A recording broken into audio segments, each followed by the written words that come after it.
శ్రీమతే రామానుజాయ నమః. శ్రీయై నమః. శ్రీధరాయ నమః. శృతిశిరస విదీప్తే బ్రహ్మణి శ్రీనివాసే భవతము పరిస్పృంషేముషీ భక్తిరూప శ్రీయై నమః. భగవద్బంధువులారా, మనందరికీ కూడా ఈరోజు శ్రీ వెంకటేశ్వర భక్తి ఛానల్ ద్వారా గొప్పదైనటువంటిది, ప్రథమమైనటువంటిది, అతి రహస్యమైనటువంటిది, చాలా మనమందరం ఎదురు చూస్తున్నటువంటిది తృతీయ అంటే చందనోత్సవం అంటాం, కానీ దాన్ని అక్షయ తృతీయ, తదియ. దాని గురించి ఈ ప్రపంచానికి వెంకటేశ్వర భక్తి ఛానల్ ద్వారా తెలియపరచాలని మన దేవస్థానం వాళ్ళు చాలా ఉత్సుకతో దాని గురించి ప్రయత్నం చేస్తున్నారు. దీనిలో విశేషంగా ఈ యొక్క చందనోత్సవాన్ని గురించి తెలుసుకుందాం. అట్లాగే దీనిలో చాలామందికి అనేక రకములైనటువంటి సందేహాలు ఉంటాయి. వాటన్నిటినీ కూడా మనమందరం ఈ భక్తి ఛానల్ ద్వారా ప్రపంచానికి తెలియపరుస్తూ, మనకున్నటువంటి సందేహాలు తీర్చుకుంటూ, భక్తులకు కూడా సందేహాలని తీరుస్తూ, ఆ యొక్క సాక్షాత్ నారాయణ స్వరూపమైనటువంటి నారసింహుణ్ణి ప్రార్థన చేద్దాం. ప్రధానంగా చందనోత్సవ వైభవాన్ని గురించి మనమందరం కూడా చెప్పుకుందామనేసి ఈరోజు ఈ కార్యక్రమాన్ని ప్రారంభిస్తున్నాం మనం. దానిలో మనకు చిన్నారులు అయినటువంటి వాళ్ళు కొంతమంది ఉన్నారు. వాళ్ళందరికీ అనేకములైనటువంటి సందేహాలు ఉన్నాయి. వాటన్నిటినీ కూడా వాళ్ళు అడగటము, దానికి మనకు తోచిన దానిలో శాస్త్రరీత్యా సమాధానం చెప్పేదానికి మనం ఇక్కడ సమావేశమై ఉన్నాము. ఈరోజు నిశాత నఖదంబోలి దళితాసుర వక్షసే దర్శితాశ్రిత వాత్సల్య నృసింహవపుషే నమః. ఉగ్రం వీరం మహావిష్ణుం జ్వలంతం సర్వతోముఖం నృసింహం భీషణం భద్రం మృత్యుం నమామ్యహం. ఎటువంటి మృత్యువునైనా సరే దాని ద్వారా రక్షించేటువంటి ఒకే ఒక శక్తి సంపన్నుడు ఎవరు అంటే సాక్షాత్ విష్ణు స్వరూపంలో ఉన్నటువంటి నారసింహుడు. అతనే వరాహ నారసింహుడు. అతని గురించి మనం చక్కగా ప్రార్థన చేస్తూ, తెలుసుకుంటూ, ఆయనడి గురించి తపస్సు ఆచరిస్తూ, చందనోత్సవ వైభవాన్ని వీక్షిస్తూ తరిద్దాం. ఇప్పుడు మనతో పాటు ఉన్నటువంటి రామకృష్ణ శేషసాయి వారు స్వామివారు కూడా ఈ యొక్క వైభవోత్సవాన్ని గురించి చక్కగా వివరిస్తారు. శ్రీయై పద్మావత్యే నమః. లక్ష్మీ నృసింహ పరబ్రహ్మణే నమః. శ్రీలక్ష్మీ నారసింహ పరబ్రహ్మణే నమః. ఈరోజు చాలా పరమ పవిత్రమైనటువంటి రోజు. శ్రీమాన్ శ్రీనివాసాచార్య స్వామి వారు చెప్పినట్లుగా వైశాఖ మాసంలో, దానిలో కూడా విశిష్టమైనటువంటిది, అందరికీ కూడా పరిచయమైనటువంటి అక్షయ తృతీయ అని అందరికీ తెలిసినటువంటిదే. కానీ తెలియనటువంటి విశేషాలు చాలా ఉన్నాయి. సింహాచల క్షేత్రంతో సంబంధపడినటువంటి ఆ వరాహ లక్ష్మీ నారసింహస్వామి వారికి ఆ రోజున ఒక విశిష్టత ఉన్నది అని కొద్దిగా మనకు తెలుస్తూనే ఉంటుంది. వారన్నట్లుగా ఆ నృసింహ భగవానుడు భక్తరక్షణ దీక్షా తత్పరుడు, చాలా తొందరగా అనుగ్రహించేటువంటి ఆ పరమాత్మ పరమపురుషుడు. నృసింహ తాపిని ఉపనిషత్ అని కూడా ఉన్నది, నృసింహ పురాణము అని కూడా ఉన్నది. ఇలాగా ఎన్నెన్నో నృసింహ మంత్రాలు ఉన్నాయి. వాటిని ఉపాసించి, సేవించి, కీర్తించి మనకు ఈ తిరుమల క్షేత్రంలో అయితే మనకు అన్నమాచార్యుడు, నృసింహ ఉపాసకుడు, వెంగమాంబ ఇలాగ ఉన్నారు. అయితే సింహాచల క్షేత్రంలో మనకు చందనోత్సవం జరుగుతోంది. ఆ చందనోత్సవం జరగటానికి కారణభూతమైనటువంటిది ఏమిటి అనంటే, కృతయుగంలో కృతేతు నారసింహోభూత్ త్రేతాయాం రఘునందన అని మనకు చెప్తున్నట్లుగా, కృతయుగంలో దేవత ప్రధానమైన పరమపురుషుడు శ్రీమన్నారాయణుడు అవతారాలు ఎన్నో ధరించిన వాటిల్లో విశేషమైనటువంటివి ఆ జ్ఞానశక్తి బల ఐశ్వర్యాదులతో సమగ్రమైనటువంటి స్థితితో ఉన్నటువంటి అవతారాలు కొన్ని ఉన్నాయి. ఆ అవతారాల్లో నృసింహ అవతారం, దానిలో కూడా వరాహస్వామి కలిసినటువంటి చాలా విచిత్రమైనటువంటిది. పురూరవ చక్రవర్తికి దర్శనమిచ్చినటువంటి రోజు. అలాగనే ఆయన ఆకాశంలో వెళుతూ ఉంటే అక్కడికి వెళ్ళేసరికి ఆగిపోయిందని క్రిందకు దిగితే పెద్ద పుట్టలో ఆ వరాహ నరసింహస్వామి వారి యొక్క దివ్య దర్శనం, నిజరూప దర్శనం జరిగింది అని, స్వామి యొక్క ఆదేశంతో ఆ చందనోత్సవం జరిగింది అని, నాటి నుంచి కూడా అనుస్యూతంగా ఈ కార్యక్రమం జరుగుతూ ఉన్నది అని మనకు పెద్దల ద్వారా తెలుస్తోంది. ఆయా విశేషాలు అక్కడ ఏ ఆగమం ప్రకారం జరుగుతోంది, నిత్య ఉత్సవాలేమిటి, ఆరాధనా విశేషాలేమిటి, అవన్నీ కూడా మనం చక్కగా తెలుసుకునే ప్రయత్నం చేద్దాం. శ్రీ వెంకటేశ్వర భక్తి మాధ్యమం ద్వారా అనేకమైనటువంటి సనాతనమైన హిందూ ధర్మ విశేషాలు ప్రపంచానికి, యావత్ భారతానికి అందించాలనేటువంటి ప్రయత్నం చాలా ముదావహం. చిన్నారులు చక్కగా వచ్చారు, వారు కూడా ఎంతో అధ్యయనం చేసే ఉంటారు. మీ అందరి పక్షాన వారు అడిగేటువంటి ఆ సందేహాలని తీర్చడానికి పెద్దలు ఇచ్చేశారు. వారి ద్వారా మరికొన్ని విశేషాలు గ్రహిద్దాం. నమస్కారం గురుగారు. నమస్కారం. శ్వేతం వరాహవపుషం క్షితిముద్ధరం తం శంకాది సరవరధామవయుక్త భాగం ధ్యాయే నిజైస్తధనుభిః సకలైరుపేతం పూర్ణం విభుం సకల వాంఛిత సిద్ధయేతం. ఆయన వెంకటకృష్ణ, నువ్వు అడిగినటువంటిది ఏమిటి? వైశాఖ శుద్ధ తదియ అక్షయ తృతీయ రోజునే ఆ యొక్క చందన ఉత్సవాన్ని వరాహ నృసింహస్వామికి ఎందుకు చేస్తారనేటువంటి విషయము సందేహంగా ఉంది. శ్రీమతే రామానుజాయ నమః. మన నారసింహ పురాణం, వరాహ పురాణం, ఇటువంటి పురాణాలలో నరసింహుడు యొక్క ఉద్భవం గురించి ఉంది. భాగవతాదుల్లో కూడా ఉంది. అయితే ఇక్కడ మనం చెప్పుకోవాల్సినటువంటిది ప్రధానంగా నారసింహుడి పరమ పవిత్రమైనటువంటి స్థానం సింహాచలం. సింహ ప్లస్ అచలం అంటే పర్వతం. నరసింహుడే పర్వతంగా ఉద్భవించినటువంటి స్థలం అనేసి మనకు తెలుస్తూ ఉన్నది. ఈ నారసింహుడికి తృతీయ నాడే ఎందుకు ఈ చందనోత్సవాన్ని చేస్తున్నారనేసి మీరు అడిగినటువంటి ప్రశ్న. అయితే ఆ రోజే నరసింహస్వామి ఉద్భవించారు. అంతకుముందు ఆయన పుట్టలో ఉన్నారు. పురూరవ చక్రవర్తి అక్కడికి రావటం జరిగింది. ఆ సమయంలో అక్కడ ఉన్నటువంటి నారసింహుణ్ణి చూడటం జరిగింది. అయితే దీనిలో గొప్పదైనటువంటి ఒక కార్యక్రమం జరిగింది. ఈ పురూరవ చక్రవర్తి అనేటువంటి వాడు పుష్పక విమానంలో బయలుదేరి వెళ్తున్నాడు. అక్కడికి వచ్చేసరికల్లా ఆ విమానం ఆగిపోయింది. ఆగిపోయేసరికల్లా ఇది ఎందుకు ఆగిపోయింది అనేసి మదనపడి కిందకి దిగాడు. కిందకి దిగినప్పుడు అక్కడ ఓ పెద్ద పుట్ట కనిపించింది. ఆ పుట్ట కనిపించితే ఆ పుట్ట పరిసర ప్రాంతాల్లో అయస్కాంత క్షేత్రం మాదిరి ఉంది. అంటే ఇనుముని అయస్కాంతం ఎట్లయితే ఆకర్షిస్తుందో ఈయన యొక్క వెళ్తున్నటువంటి విమానాన్ని ఆ యొక్క పుట్ట ఖచ్చితంగానే దాన్ని పట్టుకుందనమాట. దాంతో ఆయనకి ఆశ్చర్యం వేసి కిందకి దిగాడు. కిందకి దిగిన తర్వాత ఏముందా అనేసి దాన్ని పరిశీలన చేయటానికి తన భటుల ద్వారా దాన్ని శుభ్రపరిచాడు. శుభ్రపరిచినప్పుడు వరాహ లక్ష్మీనారసింహం అంటే నృసింహుడు వరాహస్వామి కలిసినటువంటి అవతారంలో అక్షయ తదియ నాడు, అక్షయ తృతీయ నాడు ఆ యొక్క మహానుభావుడైనటువంటి నారసింహుడు యొక్క ఉద్భవం జరిగింది. దీన్ని అక్షయ తృతీయ అంటున్నారు. అంటే అక్షయము అంటే క్షయం కాకుండా ఉన్నటువంటిది. ఎప్పుడు జరిగింది ఇది? ఎప్పుడూ కృతయుగంలో జరిగింది. ఆ కృతయుగంలో కూడా ఎవరి ప్రార్థన మీద జరిగింది? ప్రహ్లాదుడి ప్రార్థన మీద జరిగింది. ప్రహ్లాదుడు ఏమడిగాడు? ఈ కృత త్రేత ద్వాపర కలియుగాదుల వరకు నువ్వు ఇక్కడే వేంచేయవలసిందిగా అనేసి ప్రార్థన చేశాడు. అందుకని దీనికి ఏమిటి? అక్షయ అంటే ఏమిటి? నాశనరహితమైనటువంటిది, ఎప్పుడూ కూడా శాశ్వతంగా ఉండేటువంటిది. కాబట్టి ఈ తదియే, దీన్ని అక్షయ తదియ, తర్వాత తృతీయ.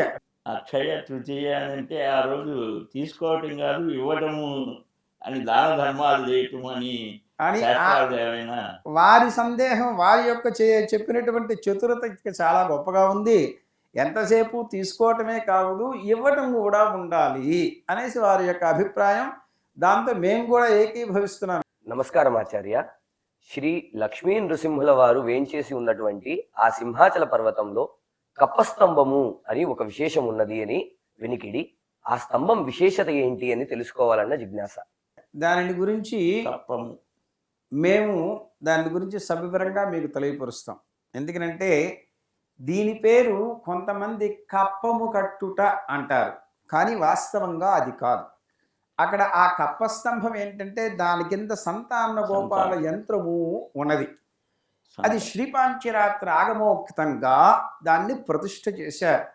ఆ ప్రతిష్ఠ చేసిన తర్వాత ఎవరికైతే బిడ్డలు ఉండరో వచ్చి ఆ స్తంభాన్ని ఒకసారి కనుక ఆలింగనం చేసుకున్నట్లయితే తద్వారా ఆ యొక్క నారసింహుడు యొక్క అనుగ్రహం చేత బిడ్డలు అంటే సంతానం కలుగుతారు అనేసి మనకు అక్కడ ప్రతీతి.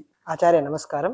సింహాచలంలో స్వామివారికి నిత్య కైంకర్యాలు కూడా ఏ ఆగమోక్త ప్రకారంగా జరుగుతున్నాయో తెలియవలసిందిగా కోరుచున్నాను. శ్రీ శేషపక్షీశ్వర పద్మగర్భ సేనేశ ముఖ్యాన్ ప్రతిబోధయంతాం శ్రీ పాంచరాత్రాగమ శాస్త్రమాద్యం విష్ణుం సదాహం శరణం ప్రపద్యే. మనకు 3 ఆగమాలు ఉన్నాయి ప్రధానమైనటువంటిది: వైఖానసం, పాంచరాత్రం, శైవాగమాదులు, శాక్తేయాదులు. అయితే వాళ్ళ అనూచార సాంప్రదాయ ప్రకారం అక్కడ వాళ్ళ యొక్క ఆగమాలని ప్రధానంగా నిర్వహిస్తూ వాళ్ళు పూజా కైంకర్యాదులు నిర్వహిస్తున్నారు. శ్రీరంగాది క్షేత్రాదులో పాంచరాత్రాగమం, అట్లాగే వెంకటాచలంలో వైఖానసాగమం, అట్లాగే మనకు సింహాచలంలో పాంచరాత్ర ఆగమం. ఈ ఆగమంలో కూడా శ్రీ, విష్ణు, పద్మ, కపింజల, సాత్విత ఈ సంహిత, ఈ 5 సంహితల్ని ప్రామాణికంగా చేసుకుని నిత్య కైంకర్యాదులు వాళ్ళు చక్కగా నిర్వహిస్తున్నారు. అది పాంచరాత్రాగమ స్థలం. దానిని ఉద్ధరించినటువంటి వాడు సాక్షాత్తు ప్రహ్లాదుడే. ఎందుకనంటే ప్రహ్లాద, నారద, పరాశర, పుండరీక, వ్యాస, అంబరీష, సుఖ, సౌనక, భీష్మ, అహల్బదాబ్జాం, రుక్మాంగద, అర్జున, వశిష్ఠ, బలిహి, విభీషణ అని వీళ్ళందరూ కూడా ఈ పాంచరాత్రాగమాన్ని ప్రామాణికంగా తీసుకున్నారు. కాబట్టే తిరుసుక మహర్షి పాంచరాత్రాగమాన్నే ప్రామాణికంగా తీసుకుని అమ్మవారిని కూడా అక్కడ ప్రతిష్ఠించడం జరిగింది. కాబట్టి ఆ కోవలోకి చెందినటువంటివే ఇది. వీళ్ళందరూ కూడా పాంచరాత్రాగమాన్ని ప్రాశస్యంగా తీసుకున్నారు. సింహాచలం నరసింహస్వామి వారి చందనోత్సవ ప్రాముఖ్యత గురించి తెలుసుకోవాలనుకుంటున్నాను. చాలా మంచి ప్రశ్న వేసింది. చందనోత్సవానికి ఉన్నటువంటి ప్రాముఖ్యత అంటే ఏముంటుంది కాబట్టి ఆ రోజు స్వామి బయటపడ్డారు. ఎక్కడి నుంచి బయటపడ్డారు? పుట్టలో నుంచి బయటపడ్డారు. పుట్ట ఎక్కడుంది? భూమి లోపల ఉంది. అది ఎట్లా ఉంటుంది? విపరీతమైనటువంటి వేడి భూమిలో ఉంది. ఆ వేడి నుంచి బయటపడినటువంటి పరమాత్మకి చల్లదనానికి ఆయనకి చందనోత్సవం చేస్తున్నారు. చాలా సంతోషం. ఆగమ శాస్త్ర విశేషాలు చెప్పారు. అయితే ఈ స్వామివారిని భగవద్ రామానుజాచార్య స్వామివారు 11వ శతాబ్దిలో కృష్ణ చైతన్యుల వారు దర్శించారు. అలాగే చారిత్రకంగా చూస్తే కృష్ణదేవరాయలు గజపతులని జయించి వచ్చేటప్పుడు కూడా అక్కడ విజయస్తంభం వేసి అక్కడ చారిత్రకంగా ఒక మనకు ఆధారంగా చూపించారు. గాంగరాజులు, అలాగనే రెడ్డిరాజులు వీరంతా కూడా ఆ దేవాలయం అంటే ఒక దేవాలయం వృద్ధి కావాలి అని అంటే మనకు ఆగమ శాస్త్రాల్లో వారు చెప్పినట్టుగా పరమాత్మ స్వయంగా కొన్ని చోట్ల ఆవిర్భవిస్తాడు. అలాగే మహర్షులు పూజించి అది గొప్ప స్థితి వచ్చేట్టు జరుగుతుంది. దేవతలు ఆరాధించడం ద్వారా ఇలాగా స్వయం వ్యక్తములు, ఆర్షములు, దైవతములు, మానుషములు అని కూడా మనకు చెప్తారు. ఇవి అన్నీ కూడా మనకి ఇక్కడ ఈ సింహాచల క్షేత్రంలో సాక్షాత్తుగా ఆ దేవతలంతా ప్రహ్లాదుడు రక్షణ కోసం వచ్చినటువంటి స్వామిని స్తుతించారు. ఆచార్యుల వారు కూడా దర్శించారని కూడా కొన్ని ఇవి ఉన్నాయి. ఇలాగా ఆ క్షేత్రాన్ని ఆశ్రయించుకొని కొన్ని యోజనాల పర్యంతం కూడా మా భక్తుల యొక్క మనస్సుల్లో ఆ పరమాత్మ యందు ఎంతటి భక్తి అని అంటే తండ్రి మాకు తండ్రి ఆయనే. త్వమేవ మాతా చ పితా త్వమేవ, త్వమేవ బంధుశ్చ సఖా త్వమేవ, త్వమేవ విద్యా ద్రవిణం త్వమేవ, త్వమేవ అని ఇలాగా నీవే తల్లివి తండ్రివి గురుడవు దైవం అన్నట్లుగా ఆయన్ని నృసింహస్వామి అని శిష్టులు అంటే మా తండ్రయ్య అప్ప, ఆ అప్పన్న అనేటువంటి ఆ పేరు కూడా మనకు చక్కగా కనిపిస్తుంది. ఇలాగా అనేక విశేషాలతో కూడినటువంటి క్షేత్రం అది. దాన్ని చక్కగా పరిచయం చేశారు. మీ ప్రశ్నల ద్వారా ప్రపంచానికి అందరికీ కూడా ఈ విశేషాలు తెలుస్తున్నాయి. సంతోషం. నమస్కారం ఆచార్య. సింహాచల క్షేత్రం గురించి ప్రాశస్త్యం ఏమిటి అని తెలుసుకోవాలన్నది. ఇది కృతయుగంలో ఉన్నటువంటి క్షేత్రం. ఈ క్షేత్రాన్ని ప్రహ్లాదుడు లాంటి వాళ్ళందరూ కూడా ప్రార్థన మీద స్వామి స్వయం వ్యక్తంగా ఉద్భవించారనేసి, ఆ ప్రహ్లాదుడితో పాటు చాలామంది ఇత్తై వేదంగళం, మునిగళం, ఋషిగళం, ఆళ్వార్గళం, ఆచార్యులగళం వీళ్ళందరూ కూడా ఈ భగవంతుణ్ణి ప్రార్థన చేశారనేసి, లక్ష్మీనారసింహుణ్ణి ఎవరైతే ప్రార్థన చేస్తారో వాళ్ళకి సమస్తమున్నైనటువంటి సుఖాలు కలుగుతాయి అనేసి, వాళ్ళ దగ్గరికి దరిదాపులకు కూడా ఈ భూత ప్రేత పిశాచాదులు రావనేసి, అట్లాగే లక్ష్మీదేవి వక్షస్థలంలో ఉండటం వల్ల, అంటే తొడ మీద కూర్చున్నటువంటి లక్ష్మీ యొక్క కటాక్షం వల్ల లక్ష్మి కూడా వీళ్ళకు కలుగుతుందనేసి, ఇటువంటివి చాలా రకాలైనటువంటి ప్రాశస్యాలు ఉన్నాయి. నరసింహ క్షేత్రాలు ఎక్కడెక్కడైతే ఉన్నాయో వాటన్నిటినీ కూడా ఒకే దాని కిందకి తీసుకొచ్చి ప్రార్థన చేసినటువంటి తిరుమంగాళ్వార్లు కానీ, ఇటువంటి ఆళ్వారాదులు కూడా ప్రార్థన చేయటం వల్ల చాలా గొప్పదైనటువంటి క్షేత్రం. స్వాతి నక్షత్రం ఉంటారు. ఆ స్వాతి నక్షత్రంలోనే వీరు ఉద్భవించారని కూడా మనకు తెలుస్తూ ఉన్నది. ఖచ్చితంగా స్వాతి నక్షత్రమే. అటువంటి నారసింహుడి యొక్క ప్రాశస్యం గురించి ఎంత చెప్పుకున్నా మనకి ఇంకా తక్కువగానే ఉంటుంది. సింహాచల క్షేత్రంలో ఉన్నటువంటి ఆ వరాహ నారసింహుల వారికి, అలాగే భక్త శిరోమణి ప్రహ్లాదుల వారికి ఉన్నటువంటి ఆ సంబంధాన్ని మాకు తెలియజేయగలరు? మన స్వామివారు దాని గురించి చాలా వివరంగా చెబుతారు, మనం విని ఆనందిద్దాం. చాలా మంచి ప్రశ్న అడిగారు. మామూలుగా మనం ప్రహ్లాదుడు భక్తులలో మొట్టమొదటి వాడిగా మనం భావిస్తూ ఉంటాం. అంటే అనేక మంది ఉన్నారనుకోండి, కానీ గర్భంలో ఉండగానే ఆ విష్ణు భక్తిని నారద మహర్షి ఉపదేశం చేత గర్భ వైష్ణవుడుగా ఉన్నాడు ఆయన. ఆ ప్రహ్లాదుడు మనకు విష్ణుపుర భాగవతంలో అందరికీ ప్రసిద్ధమైనటువంటిదే సత్యం విధాతుం తవ భృత్య భాషితం అని.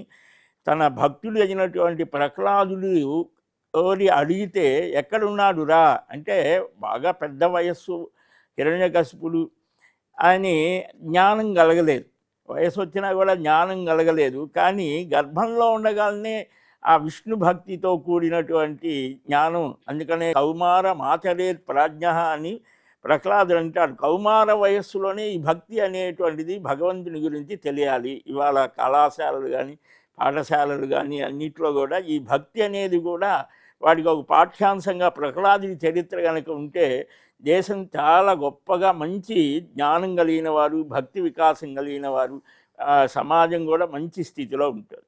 చాలా తొందరగా అనుగ్రహించేటువంటిది అని.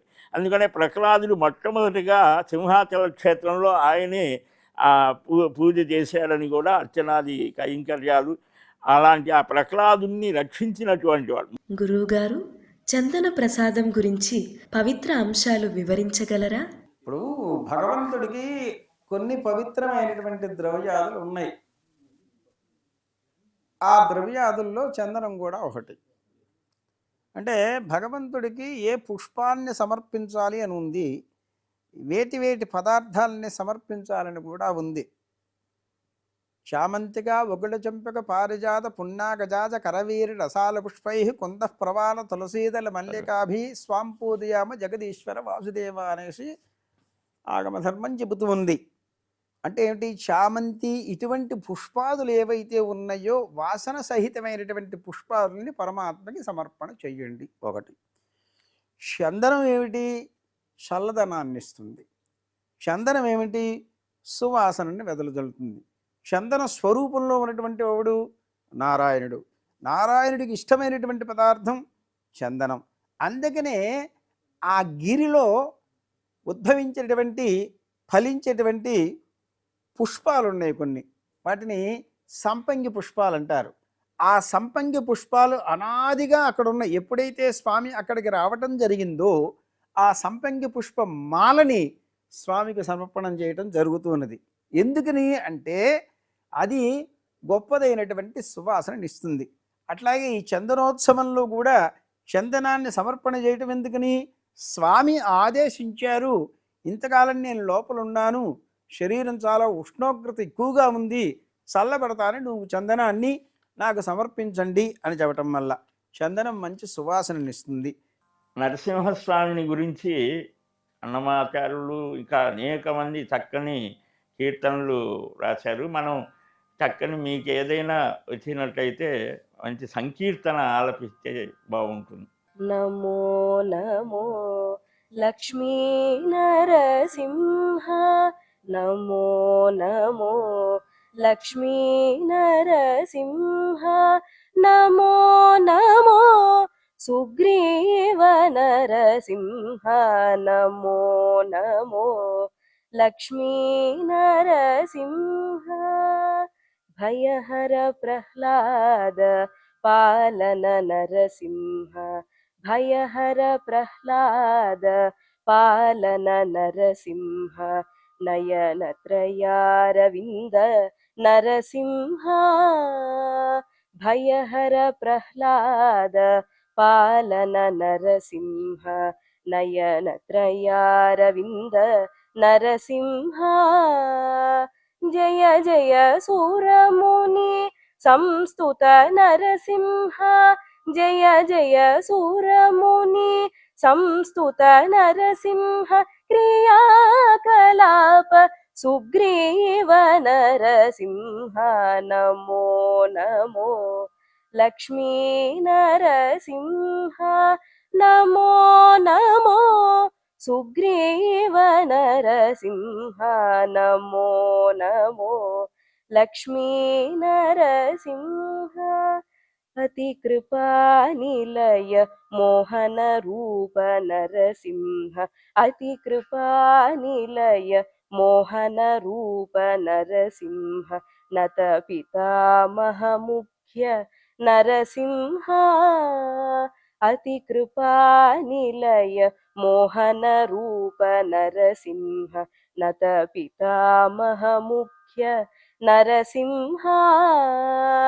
సతత శ్రీ వెంకటేశ్వర దివ్య నరసింహ, సతత శ్రీ వెంకటేశ్వర దివ్య నరసింహ, కితవారి భంజన సుగ్రీవ నరసింహ, నమో నమో లక్ష్మీ నరసింహ, నమో నమో సుగ్రీవ నరసింహ, నమో నమో లక్ష్మీ నరసింహ, నమో నమో లక్ష్మీ నరసింహ, నమో నమో లక్ష్మీ నరసింహ. అత్యద్భుతంగా చక్కగా శాంత స్వరూపంలో నారసింహుడిని ప్రార్థన చేస్తూ చక్కగా ఈ సంగీతం చాలా గొప్పగా పాడింది అమ్మాయి. అయితే ఎక్కడికి వచ్చినా సరే చివరికి ఎవరికి దగ్గరికి చెందాలి, వెంకటేశ్వర స్వామి దగ్గరికి చెందాల్సిందే. అక్కడ వెంకటేశ్వర స్వామి సన్నిధి యందు కూడా అటు ఇటు నారసింహాలు ఇద్దరు ఉన్నారు, వాళ్ళిద్దరి చేత స్వామి సేవించబడుతున్నారు. ఆ స్వరూపంలోనే వెంకటేశ్వరుడు ఉన్నాడు. దశావతార స్వరూపమైనటువంటి నారాయణ స్వరూపంలో ఉన్నటువంటి వెంకటేశ్వర స్వామి ఉన్నాడు. అటువంటి మనం ఎస్విబిసి ద్వారా ప్రపంచానికి నారసింహ క్షేత్రమైనటువంటి సింహాచల క్షేత్ర వైభవాన్ని గురించి చెప్పుకుని మనందరం తరిస్తూ మిగతా వాళ్ళందరినీ తరింపచేద్దాం. శ్రీమతే రామానుజాయ నమః. శ్రీ లక్ష్మీ నరసింహ పరబ్రహ్మణే నమః. ఓం తత్సత్.